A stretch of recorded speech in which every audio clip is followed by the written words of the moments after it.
Hi, everybody. Welcome back to the Franz Experience. I am your host, Franz. And if this is your first time viewing, go ahead and subscribe at www.thefranzexperience.life, where we believe you were definitely bumped on course.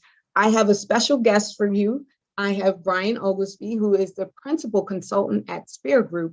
Brian has 3 master's degrees, most of which he spent his time at University of Penn. I want to dive right in and have him talk about what it is that he does, how he helps organizations grow. And I mean, you're talking about 3 master's degrees. So we're going to ask about all of those, and we're going to dive in and say, hey, how are you helping these organizations right now at this time of day with COVID? So welcome, Brian. Thank you for joining us here at the Franz Experience. It's such an honor to have you. I know you have such a busy schedule, but I'm grateful that you could take the time and talk to us here on the show. Well, thank you for having me, and I will dive right in. Well, I do a lot of different things. It's kind of been a long-term development of happenstance, more on the economic side, and I'm more of an economist than anything at this point in terms of business development, planning, leadership development, valuation of business ideas and practices, strategic planning, writing business plans, evaluating policies and practices, and all these organizational based things that generate revenue. So it's a pretty eclectic mix. I characterize myself as kind of a Swiss Army knife of business. My primary focus during COVID, and I have to say that unlike a lot of other folks, COVID has been beneficial for me because it's created a lot of chaos, and I'm generally an agent of solving chaotic situations.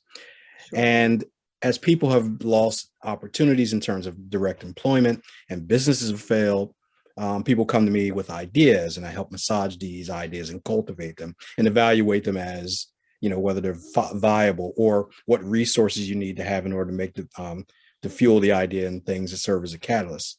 I also do a lot of work in diversity and inclusion and economic development. I do some contracted work in terms of evaluating diversity and compliance, creating a diversity plan for large firms. My largest firm right now is a $500 million company that I'm doing some policy development work with. Actually, my second largest firm, my largest client is an energy provider that I'm doing executive coaching for. So in all this space of COVID and all this new chaos and all these things, and just to mention, I'm also a partner in a facility services company called Integrum Workplace Solutions. So I have a lot of irons in the fire, and I come from that Generation X space where we put a lot of different irons in the fire and we pull them out as they get warm. How do you manage that? I mean, how do you manage that schedule? It's a lot for the day-to-day person just to do their regular 9 to 5 and work-life balance.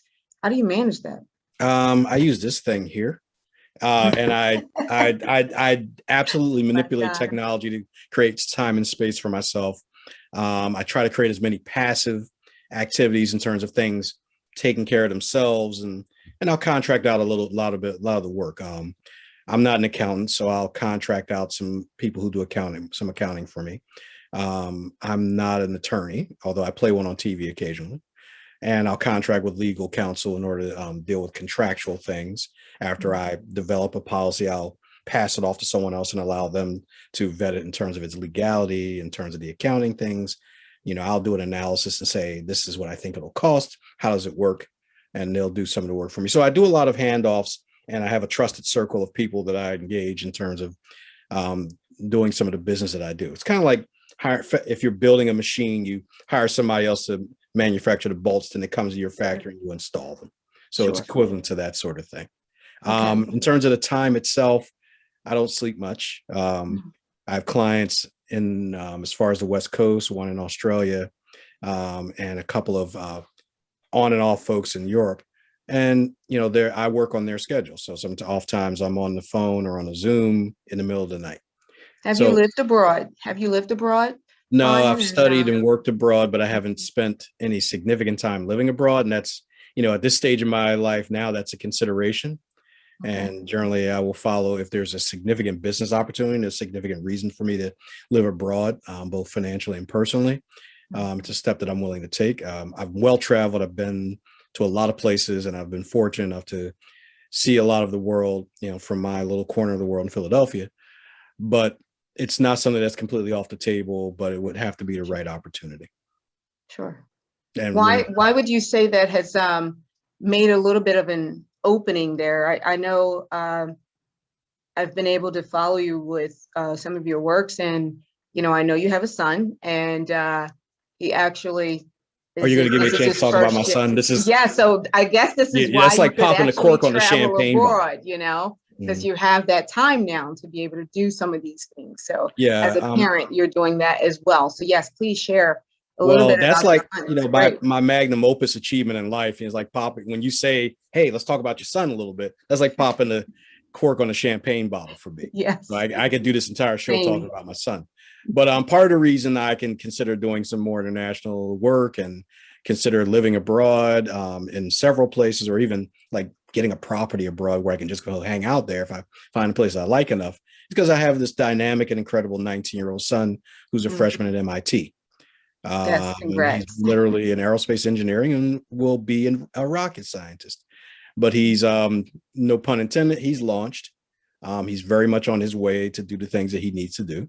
He only needs an occasional pit stop at either my home or his mother's home when he's between semesters, internships, and wherever he winds up, be it SpaceX or NASA or one of these aerospace places. It gives me a lot of freedom and time now.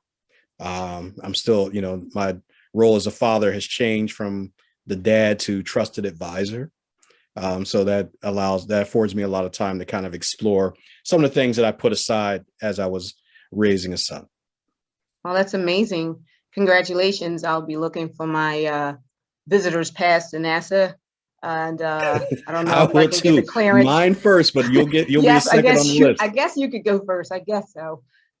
But this is great. It's a wonderful achievement to do everything that you're currently doing. And I had a chance to review a little bit of your background. You do a lot with community organizations as well. And that's one of the reasons why I really wanted to have you on the show, because with your broad and dynamic focus on, organizational development all over the world, it comes back to giving, right? It comes back to putting back into our communities and the places that we work, some volunteer time, and not just volunteer time. I'm sure you've helped people put together business plans, companies that needed support with structural support and implementations. You've pretty much probably just given up that time just because this company really needed it. You really enjoy business and you want the businesses to succeed.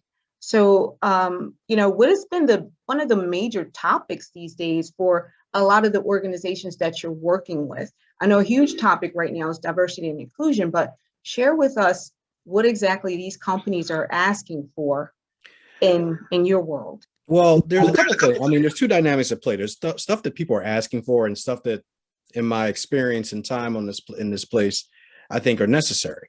A lot of people are asking for diversity and inclusion. It's an in thing now.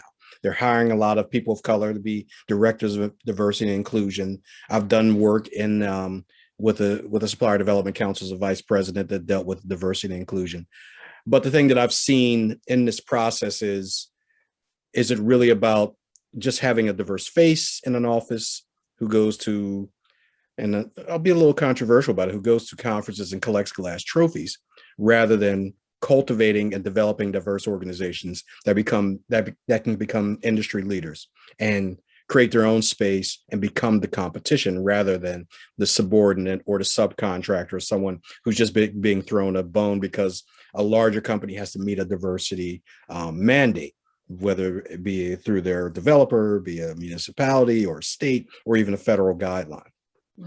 So my place has been, if people approach me about diversity and inclusion, is if you're going to engage me as a consultant, I'm going to try to make this a business proposition for you that is something that is going to achieve your goals of diversity in terms of participation in projects, but also help cultivate new actors in the space who can grow and develop and be your competitors. And that may sound weird from a business standpoint, but when you get into these larger corporations, they do joint ventures all the time. They engage one another. They're competitors in one space and co-conspirators in others. And we don't have enough of us in terms of diverse contractors and diverse suppliers, diverse companies, diverse consultants, or what have you, to be competitors in the marketplace on a level playing field. And when people approach me about diversity, I always push for the space where diversity is a business practice as opposed to a mandate. Because a business practice is going to be something that it permeates your policy, permeates your staffing, permeates your recruiting, permeates your profitability, and making sure that diversity, and it's, you know, you can go to any major business review, you can go to Said School of Law, School of Business, you can go to Harvard Business Review. Study after study has shown that the more diverse a company's culture is, the more profitable it becomes, because there are a lot of dynamic things that happen when you have diversity. One of my favorite terms is, I like to coin this phrase, but feel free to steal it, the hole-up person. You know, someone sitting in that room when someone's making a stupid decision, and there's someone of color or someone of the proper gender and or orientation who can say, hold up, we shouldn't do that. You know, won't name any names, but there's a certain company that used a primate reference on a t-shirt, and there was no one in that room of color who would say, hold up, there might be a problem putting that t-shirt on a kid of color. It was often characterized as that. It would have saved them a lot of aggravation, would have improved their bottom line, would have prevented a boycott. And not even in that space, just the diversity of ideas, the diversity of experience, the diversity of how to access people and opportunities makes your company more profitable. Right. Because you're more dynamic. And when one opportunity slides, you can move in another direction. And this is great that you have that and you're looking at that from that perspective as well. And when I looked at diversity and inclusion and traveling globally, you know, and you're working globally with a lot of organizations, I hope people don't see this as just as understanding African Americans. We have a lot of different cultures and backgrounds in which people really need to understand how to say, how to approach, what to say, how to create a team dynamic, a company that's growing and that wants to see profits for the shareholders and so forth.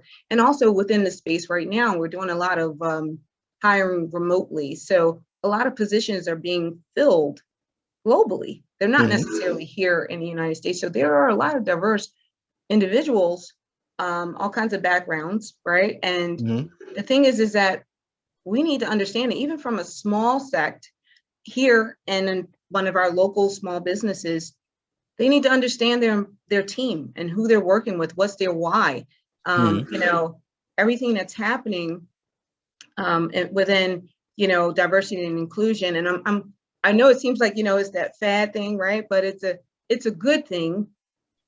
However, we hope that it stays, but there's a lot with diversity and inclusion because you also have disability, right? You have areas that really need attention and focus that haven't had that type of focus.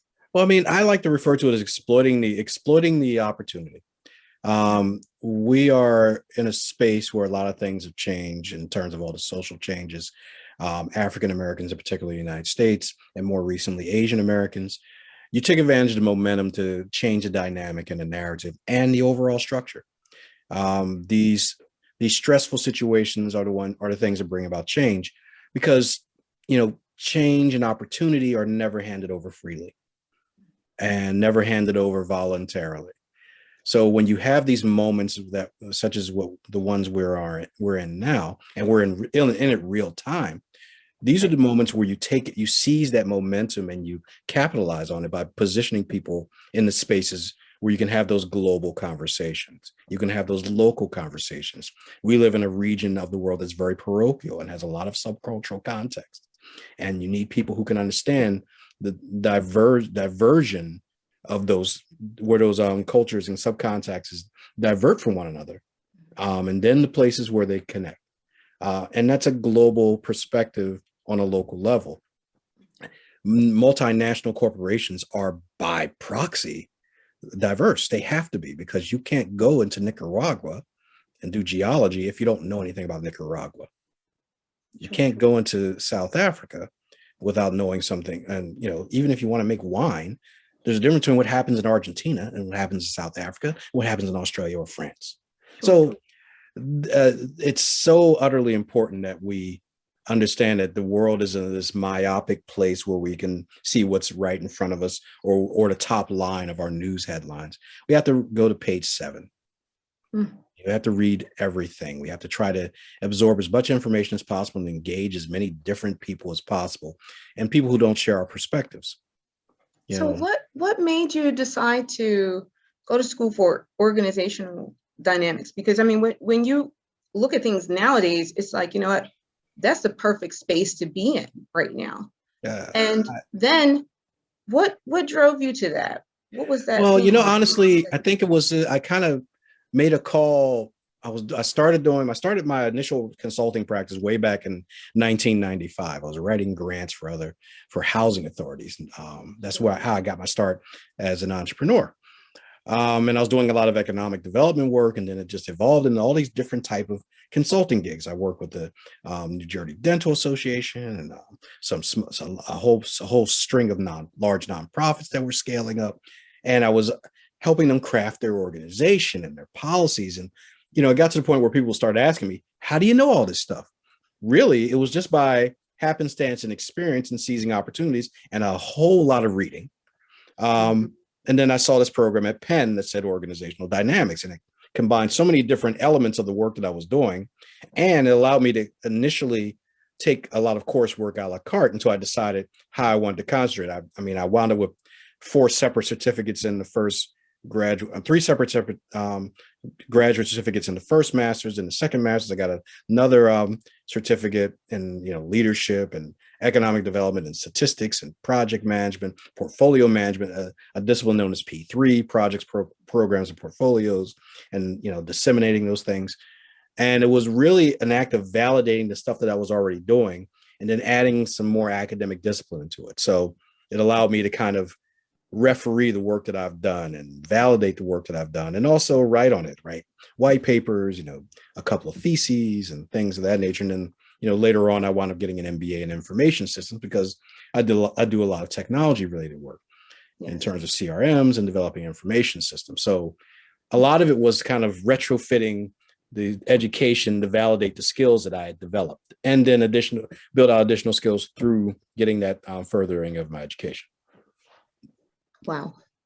You said that you blinked, but I was going to say, you said that was a lot that you just said right now. So let me ask you, so where did you find the time to do extracurricular? What did you do? Like, were you involved in sports? Did you do, I know you just said you were, actor too. So, but like, tell us a little bit about how you actually balanced a lot of that. You have to have the ability to say no, both to people around you and to yourself. You have to devote, like, I'm big into sports. I'm an athlete. I've run marathons. I play competitive sports, soccer, flag football, golf, tennis, whatever I can get my hands on. I've always been a sports junkie my entire life. And physical fitness, even in the age of COVID-19, which is actually a disease and a weight. One of the habits I developed was putting my workouts and my physical activities on my calendar, like meetings. And although be it controversial and opinions vary on this, I combine my personal calendar and my professional calendar. So everything's on the same calendar. And I treat my personal appointments with the same value and importance, and even more so than my business appointments. My son's games, my son's plays, me going to the gym a minimum of 3 days a week. And that process is going to restart now that I'm vaccinated, getting back into the gym. Those things are sacrosanct on my schedule. Sure. And the good news is I don't sleep very much, so I'm nocturnal. I'll do stuff late. I'll work out late at night. And when I have a busy work day, then I can move the workout as long as I'm disciplined enough to stay there and get to the workout. And also the competitive sports are a lot of fun, and that forces me to exercise just by the act of playing. Do you think that things would have been different if you hadn't had the sports? Do you think that your learning processes and the things that you've done would have been approached differently? Do you think you would have achieved as much? I think there's some thought to that. Like, if you're doing sports all your life and your academia, it's a balance of the two. And right now we had during COVID, a lot of our high school and seniors at college, anyone who's a student athlete, experience having to stop sports at a just abruptly. I'm a firm believer that sports is a metaphor for life. I was never one of the dumb jocks, as the stereotypical dumb jocks. I've always been strong academically. And I was always an academics first person who just happens to be a decent athlete in some spaces. Really, that's in the eye of the beholders. But you can look at statistically in colleges, kids who are student athletes typically have higher GPAs than non-athletes. In high schools, pretty much the same on aggregate. They're going to have a higher GPA because they're learning to compartmentalize things, maintain a certain level of discipline. They're practicing, they're rote on their activities. I can use my son as a story. The MIT student had his worst semester in high school the one year he didn't play 3 sports. He played 2 sports, didn't play a winter sport. He had his worst semester because he wasn't playing sports. So much so that he's a college athlete now. He's on the lacrosse team at MIT, and he's considering playing football as well because he said to me, I do better academically when I'm busy. And some people, and this is not for everyone, and this is not disparaging of people who are not athletes, because we're not all athletes, just like we're not all tall, short. We're not all as mentally gifted as other folks. We don't all have 3 master's degrees. Excuse me. Well, I mean, I've had a lot of, I tell people all the time that I had a lot of advantages. There is some element of privilege to my achievements, namely my mother. And you basically put yourself in a position where you excel by maintaining a certain level of activity and discipline. Some people just need to be busy. I need to be busy. The busier I am, the better I am. Some people need that quiet space where they can meditate and chill out. I need to keep going. And I'm like the hamster in the wheel. I always have to have a challenge. I always have to have a goal to achieve. I always have to have something to compete for. And I'm always competing against myself instead of other people. Like if I did something, like the moment I ran my first marathon, the first thing I thought was, when I run the second one, I'm going to run it faster. It wasn't like spike the football, I'm done. And it's a good or bad thing about my personality, depending on who you're asking, that it's never enough. There's never more. There's always something more to be accomplished. What I know is infinitesimal in comparison to what I don't know. And that will always be the dynamic and the balance, but I'm always chasing that bigger piece of the pie. That's good to know. I'm like that myself. I have to stay busy. And COVID was definitely something I had to learn how to sit still, amongst other things that maybe sit still for a while. So, which leads me to my next question. So, with the Franz experience, we definitely like to hear a good story about how you were bumped on course. So we take unforeseen circumstances and we pretty much use them as fuel. I myself have done that and propel forward. And I think a lot of what people end up doing that they're passionate about, whether or not it's, creating cures or, creating these masks are very designable, but designers and masks. But what was that one thing that you believe that bumped you on course that pretty much has made you who you are today? Most of my wounds are self-inflicted. Most of the challenges I've had in my life, outside of some of the hardships growing up, are self-inflicted wounds. And I think my own hubris was the thing that bumped me on course. And the story I'll tell is, and I thought about this a little bit in terms of things, because we've all had our traumas and whatnot, but I think looking inward is always a good approach. And my hubris was the thing that bumped me on course. Freshman year of college, I did my undergraduate at IUP. We talked about Penn and stuff, but I did my undergrad at IUP. Go Crimson Hawks, love IUP. My first year, I was a biology pre-med major. And I was sitting in a general chemistry course, which is one of the washout courses. They try to weed out the people who are going to be the science majors versus the people who think they want to be the science majors. Just like in high school, and I'm not necessarily proud to say this, but it is kind of funny. I always sat in, especially my last couple of years in high school, sat in the back of the class, just answered a bunch of questions, took the test, and did well. Could have done significantly better, but it was cruise control the last couple of years of high school. And I took that same lack of work ethic and lack of study skills into college. And I sat in the back of the classroom. First day of general chemistry, 8 a.m. class, feet up in the back, because college is a lot more casual environment, and I knew it. The guy asked the question. I'll never forget the question: is light matter or energy? And I, a couple people just threw out some answers. They were kind of wrong. And I threw up my hand and I said, well, it mimics energy in a lot of ways. You can harness it to power a solar array on a satellite, but it also mimics matter in the sense that it's impacted by gravity. It'll bend around large objects that have gravitational fields, including planets and black holes. Answered the question. Mm-hmm. Teacher looks back at me and says, Mr. Oglesby, you're going to do very well in this school. You may be one of the top students in the school. I've never had someone answer the question like that. And here I am. College is going to be a semester and a half later, as I struggled to maintain my academic scholarship, and my GPA is something reasonable. It's something that's a little bit less than you can't measure on a seismic scale. I came to the realization I had to really learn how to learn. I couldn't just absorb things like a Jeopardy monger and succeed, and just be content with being a glutton for information and being able to regurgitate it. It's a conversation I have with my son all the time. Like, you're going to that school to create knowledge. Don't go there to regurgitate facts. You're going there to learn how to design and create knowledge. And I had to shift my mind and get bumped on the course of trying to be in a space where I'm always trying to create knowledge. But in order to create knowledge, you have to be knowledgeable of what's already there. So I became a much better studier. I've developed a way of writing notes for myself in class, because I was a terrible note taker. Still don't ask me to take minutes in a meeting. I'm still stink at that. But I came up with to write notes. I came away to study, and suddenly, the GPA shot up. Getting on the dean's list, I wound up changing my major, and things just worked out a lot better. But it bumped me on course, and it kind of set the tone for just from being just intellectually curious and maybe a little bit smart to someone who's actually working on the ability. It's like Michael Jordan was the greatest basketball player ever. I know people are going to debate that now, but I'm not doing that today. But he was also known as the hardest working person in the room.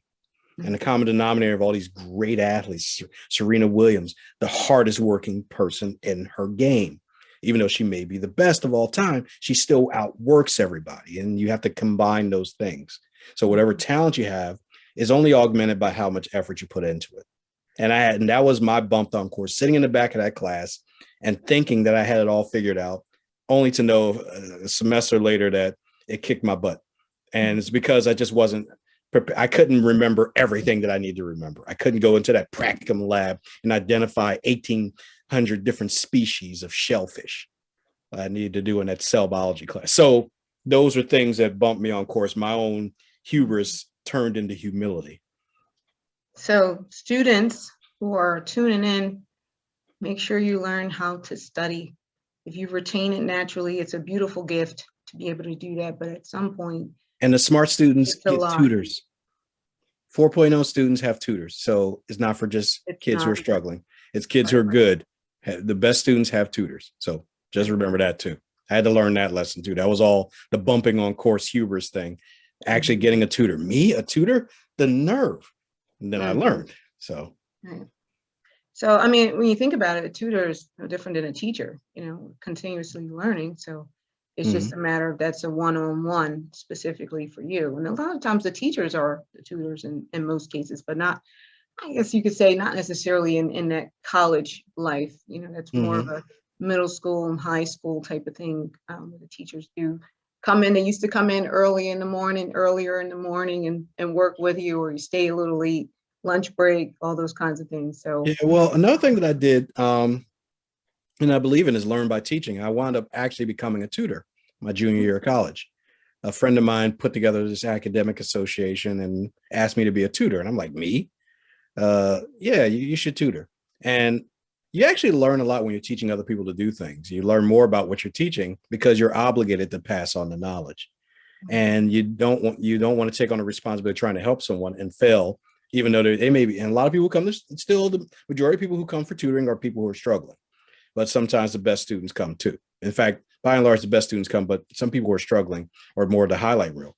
But when you start teaching people and you start trying to help people along, especially in spaces that you're operating in. You become better at it because you're obligated to get good at it and good enough at it where you can help that person overcome their struggles. So that would be another piece of advice I would pass along to students is, when you get to a certain space and maybe the second or third level of your class, start tutoring people who are going in on the entry level, because it's going to help you be more successful as a student. And it also helps teach you how to teach. There are people who can be really good at what they do, but they cannot teach what they do. Well, that's And one of it's those just a process. one of those little known facts about the university apparatus. Most of the people who are there are not really taught to teach. They're academics who've created a lot of content, and they're not necessarily there because they're exceptional teachers. They're there because they're wicked smart, and they've created a lot of academic content, and they're an expert in their field. Because you're an expert doesn't mean you're an expert teacher.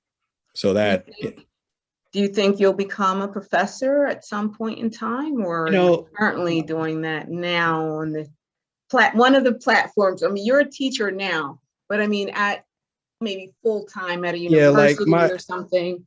The quote album name, My Sick Twisted Fantasy, at some point in my life is to become a adjunct professor at a college, walk around with slides on and shorts and a golf shirt and teach about 3 classes a week when I'm retired and I'm an old guy, just to keep the blood flowing. And because I love being on campus and stuff, because there's a lot of intellectual energy there. And it's like crackling with energy. And I always envision myself as some octogenarian. I couldn't say professor emeritus because that's a professor. I wouldn't be a full professor because I wouldn't devote that much time to it, but I would love to be an adjunct, just hanging around campus and teaching 3 or 4 classes a week. And that would be cool. That sounds awesome. So your company, SPiRgroup, I wanted to ask you, how did you come up with that name? All right. So it's a good story. First and foremost, it is not about a spear. So I'm not throwing anything at people. Not doing anything that creates any kind of negative connotations about a guy that looks like me. SPiRgroup is actually an acronym for smartest people in the room. Then I use the little I to kind of connote technological connection. So smartest people in the room, there's a couple of things that happens with smartest people in the room. It is not me saying I'm the smartest person in the room. Let's be clear. But there's an old saying, like, if you're the smartest person in the room, get a new room. My company represents a new room for the smartest people. Also, don't be the smartest people in the room because you make mistakes. There's a story about Enron, and they talked about the smartest people in the room. They thought they were so smart, they came up with this scheme that ruined people's lives and ruined themselves and put a lot of them in prison because they characterized themselves as the smartest people in the room. It's a blessing to be the smartest person in the room, but it's also a curse. So SPiRgroup was kind of a double entendre approach to the notion of being the smartest person in the room. Get in the room. Don't try to be the smartest person in the room. Get somebody from the outside that can look at it from a fresh perspective. And we can talk about some of the technological aspects of it. And I've covered a lot of different ground in terms of that. But it just kind of came to me as a bolt one night. Yeah, smartest people in the room. I'll just do that. Because I originally named my company after me. And then, if I being a little pragmatic, what if I really screw up one time? Then, the Oglesby Group is mud. SPiRgroup, you can kind of bury it a little bit, but I have one of these names that is kind of memorable and you can't get away with doing anything. You remember Brian Oglesby? Yeah, I do. How you know him? He was in preschool with me for 2 days. I literally have people who walk up to me and say, yeah, we were in preschool together. I was only there for like a week, but I remember your name. Thanks. So keeps me out of trouble. Okay. Well, good. So that's a great name. I thought you were going to kind of lead into, if you're the smartest person in the room, you do need to switch rooms. And that's because I thought, like, there's always someone else that you need to actually grow from, right? And it's just like, if you're giving and producing everything, and it's okay to educate and coach and teach, but you're still wanting that yourself. Oh, so yeah, I'm a student. You're right, always a student. And so, I guess you could say your board of directors or mentors or people around you, do you have them? And if so, do you find that they are in the same space of the areas you want to be in? So people about fitness, you have people in the world of organizational dynamics, economics, in those spaces, are they're mentors for I you? think I have a lot of mentors in a lot of different ways. And I wouldn't even call them mentors because I come from the environment of iron sharpens iron. I come from neighborhoods where we're really tough on each other and we're very direct and critical. I have mentors who are guys I grew up with who are blue collar guys. I have mentors and peers who are guys who are entrepreneurs and women. I have people that have accomplished way more than me that I can reach out to for questions. A lot of my clients become peers and mentors because as a consultant, there are a couple of things that are beautiful about being a consultant. One, I can always tell the truth. And two, every contract is a new job. And I learn a lot about the organization I'm working for in the process of providing a service for them. And I become a bit of a subject matter expert because I'm gleaning this information off of the day-to-day activities of an organization that's thriving or building or struggling. And I'm learning. And, when you're a lifelong student, you become you stay in sponge mode where you're always trying to absorb information. And instead of walking into the room as I'm the panacea here, I'm going to fix everything. And I always tell my clients, I want to speak in your language. And part of that is that mentor-peer relationship that you have. And I feel like you can learn something from everyone. I learned so much from my 19-year-old son. I learned so much from my 78-year-old mom. And it's okay to tell my mom's age because she loves it. I learn from people. I learn from small children. There are things I just pick up. Absolutely. From the way they view the world. They come from a unique space. They were born at a different time and they're looking at it through a different lens. And if you can take an approach that nearly everyone in your life can be a peer, a mentor to you in one shape or form. The whole notion of SPiR is not to be the smartest person in the room, but always pursue it. And always be able to provide an environment where that type of dynamic emerges. Well, with that being said, do you think that, you got started early on, people were saying, oh, how do you do that? Can you help me with this? A lot of people are tussling with themselves and trying to understand, like, okay, do I start a business for myself? Or, do I keep just doing these little pickup jobs here and there and not, put myself into an establishment or create an establishment? Do you find that you've come across more individuals that are like that and you help coach them into, looking to do these things for themselves and establish a business? I think right now in this day and age, we especially with the advent of social media, we've become very much into groupthink and group speak, especially in the age of COVID. When we see things like stimulus checks coming out and people losing their jobs, the first thing people say, oh, invest in your own business, be an entrepreneur. It's not for everyone. And having a whole structured company may not be something for you if you don't have a means of generating revenue over a longer period of time. So I think it's a ramp up. I tell people, test the waters, go in as a sole proprietor for a little while, figure out what your marketplace is going to look like, really try to develop a business plan and see if you can project out revenue providing this product and service. Where are you going to develop your passive income from?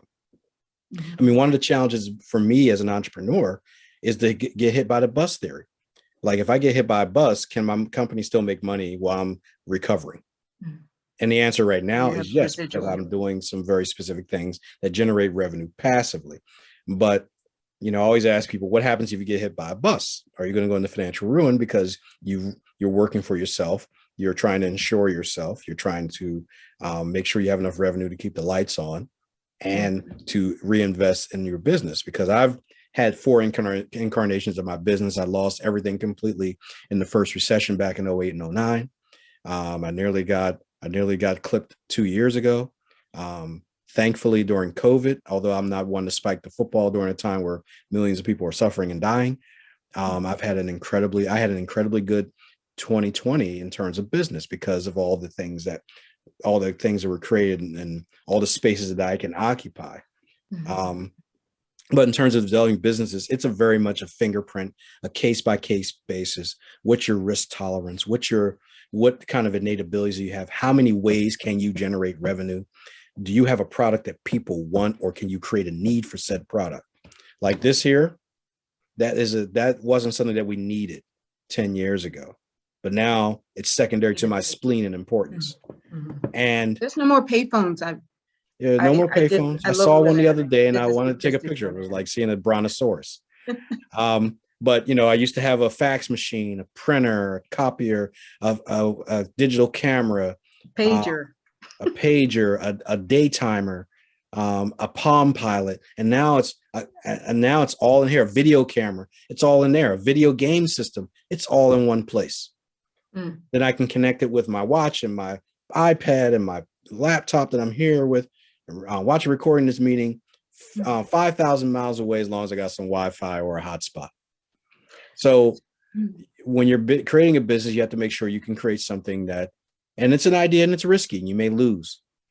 And people come in with very romanticized views of business. I'm going to be like Jeff Bezos. I'll start my garage and in 10 years, oh wow. And speaking of technology, I'll be like Jeff Bezos. I'll be in my garage and 10 years later, I'll be a multi-billionaire. And it just doesn't work that way. That represents a minuscule percentage of people on Earth in the history of Earth. Most people who are entrepreneurs make enough money to keep the lights on and put a few bucks in the bank. And it's true. And how do you get out of that, right? A lot of individuals are working and they're living paycheck to paycheck, and that's their regular everyday job, right? But they're doing something very well. There's always, you have the non-competes as well. In this space where I'd say, the salaries or incomes aren't matching up to living costs. What would you say to individuals that are, looking to save more for a first-time home buyer, or, they want to kind of get out from underneath their debt, but they finished school, they're just starting at an organization, or they've been there for 10 years, but they just haven't seemed to get out of that spot where they're just making enough, right? I mean, it really depends on what stage you are in your life. It's a lot easier to answer that question for someone who's 22 or 23 years old than it is someone my age. The number one thing I always tell people: save, trim the fat of your budget, trim the luxury or the glamour or the things that are disposable. Invest in what's in your bank account as opposed to what's on your back or what car you're sitting in. Be very practical, be a minimalist, and try to take as much of your money and put it away as much as possible. Then when you have a certain amount of money, you get a financial planner to help you out, especially if you have credit issues or debt issues. Someone who's a professional to help you manage your finances. I have an accountant who will just go over my finances and make suggestions in terms of where I go. I'm pretty savvy with investments, and my brother was a trader at Wall Street, so I learned a lot from him.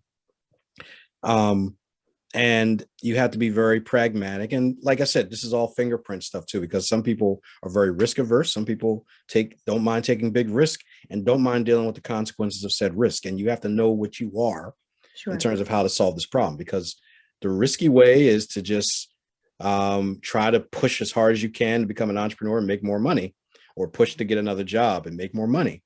The more pragmatic way, which is the longer route, is to save more and pay more.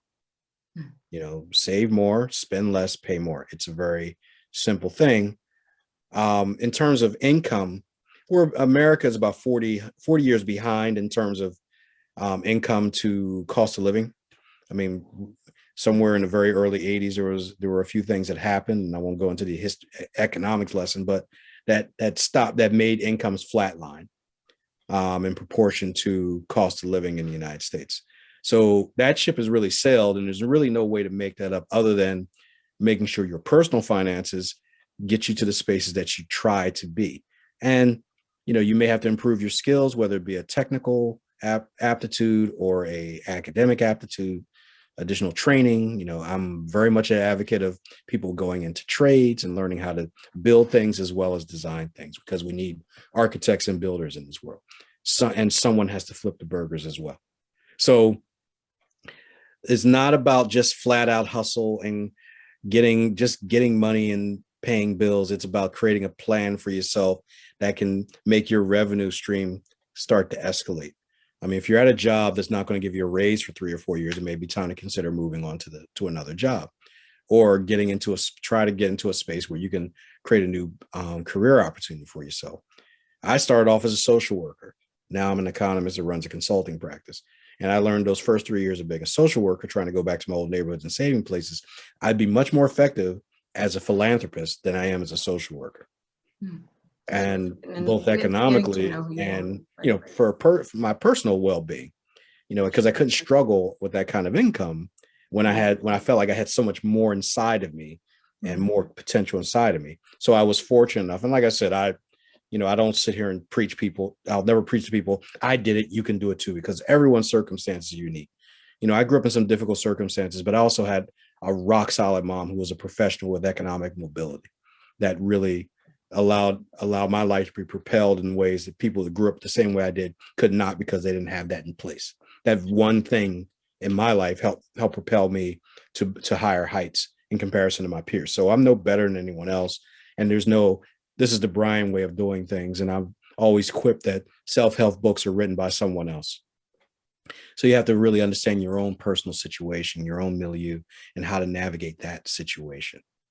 Well, what would you say to a lot of businesses have closed based off of COVID last year, and a lot of the smaller buybacks, several interviewees that question, what do you think they should do right now if they haven't done? I mean, I say, you need to get online, use social media, get, all kinds of different platforms.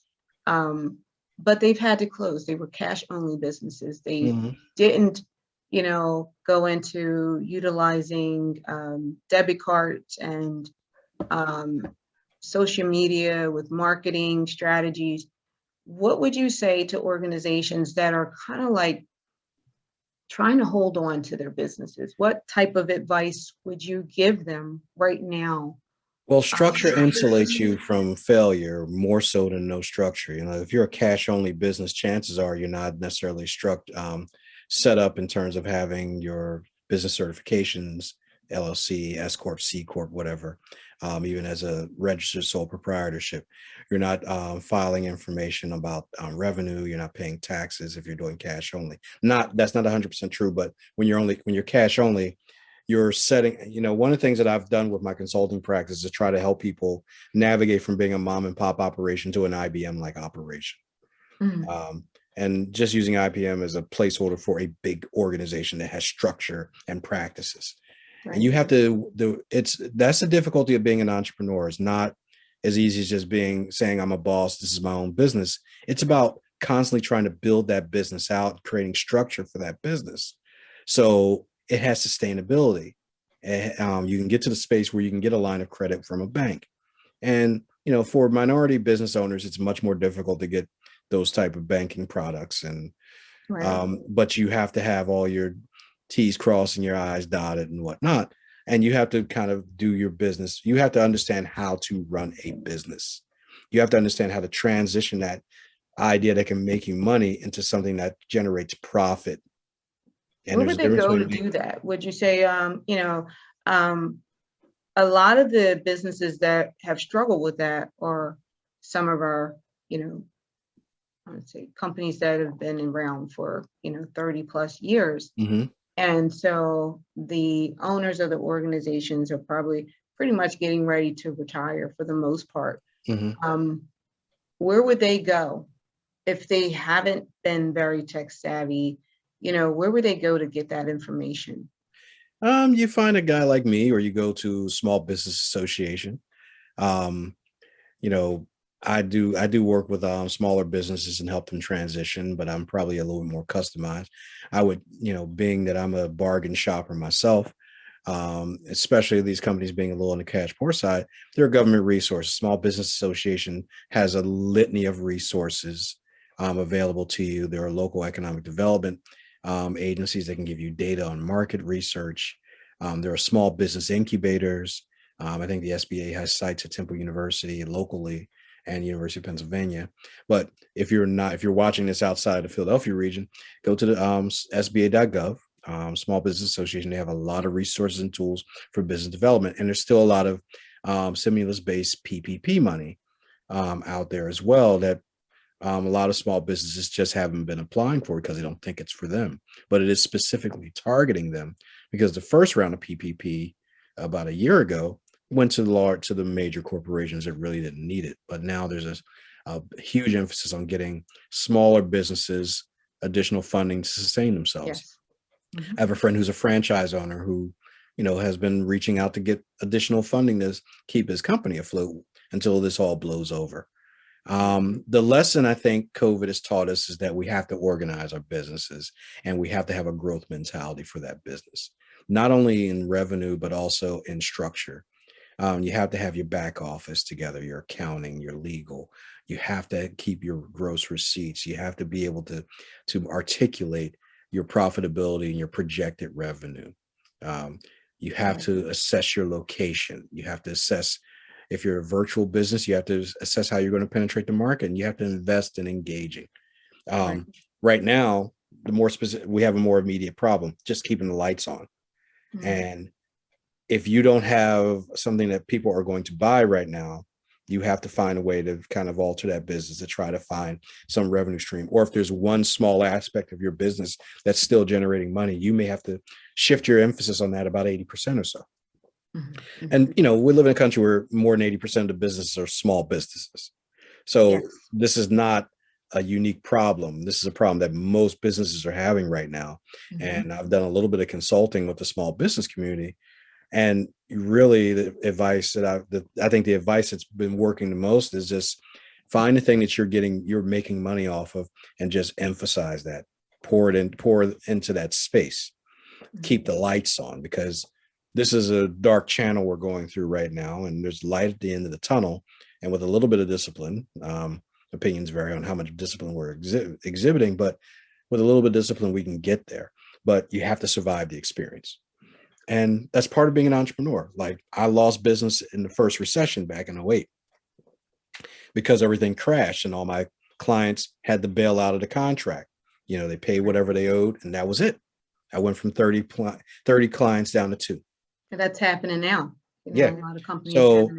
And it was for me, it was a 10-year uphill slog to get back to the place where I am now. A little bit more than 10 years of just clawing and dragging and getting better at what I do and coming up with new things to do and putting things on the shelf and then pulling them off when people wanted it again. So it's just, you have to come in built in with the knowledge that the likelihood of success is always low when you start your own business. No matter how good your idea, no matter how smart you are, no matter how much you hustle, doesn't necessarily mean you're going to make money. You may have the right idea at the right place at the wrong time. So what would you say is a good timeline? And I asked this question because I want the people to know. What would you say is a good timeline for trying something new and it's just not working? The old standard used to be 5 years before you're profitable. But I think now in this compressed market space, and even before COVID, you're probably talking about 2 to 3 years. Mm-hmm. And I wouldn't say shut the business down, but you may want to, I would do a quarterly check-in on my business, and I would decide what's working, what isn't, because the time frame is very short. People have very short attention spans, and your business, like I said, it could be a great idea. You could have the prettiest setup. You could have the best people. You can have the best product, and you may fail just because of other market forces. And I'll use a story. I was kind of reading and something that I read years ago, but I read it again. A&W, who makes the root beer, decided they wanted to take on McDonald's. And they had little burger shops too. So they decided to come out with a third of a pound burger. And, a third of a pound is bigger than a quarter pounder. But because people saw a 1.3 and a 1.4 because people didn't really understand fractions. They thought the 4 was bigger. And even though they were A&W selling a bigger, juicier burger for less money than the quarter pounder obliterated them just because they didn't educate their consumers enough to know that a third of a pound is actually bigger than a quarter of a pound. Mm-hmm.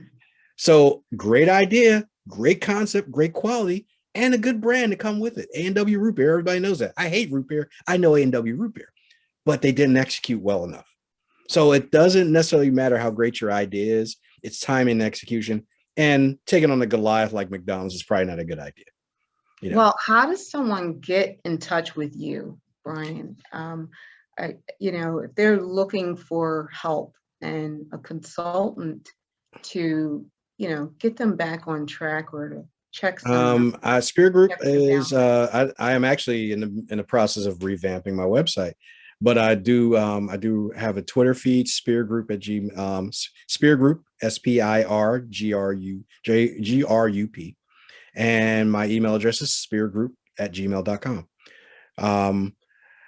I can also relay information for phone contact information. And also you can contact me directly on social media. My social media is my name. And he's always up. Yeah. So any social media, if whatever the social media is, it's Brian K. Oglesby. So I'm easy to find and message. Just identify yourself as someone who's interested in understanding a little bit more about what I do as a consultant.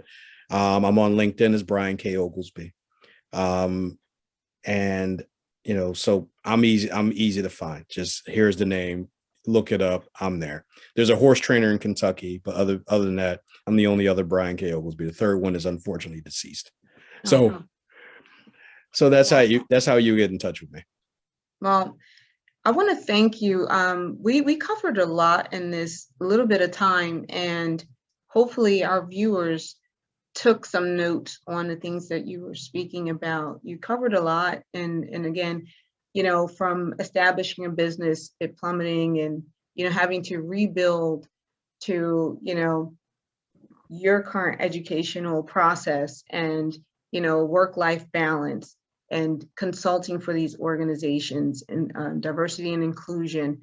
We covered a lot, and so I'd like to have you back at some point in time, maybe within the next 6 months, if I can get on your calendar if you haven't brought. But I still do international. You had me at again, so I'm good. I'll be happy to come back on. I really appreciate you coming. Well, fans, this is Brian Oglesby from SPiRgroup, the principal consultant there, and he shared a lot of information. I want to thank you all for tuning in. And again, this is your host, Franz. And if you wanted to check us out, please go ahead and do so at www.thefranz.experience.life. We believed you were definitely bumped on course. And as Brian shared, he was bumped on course. Cheers. Take care. Thank you.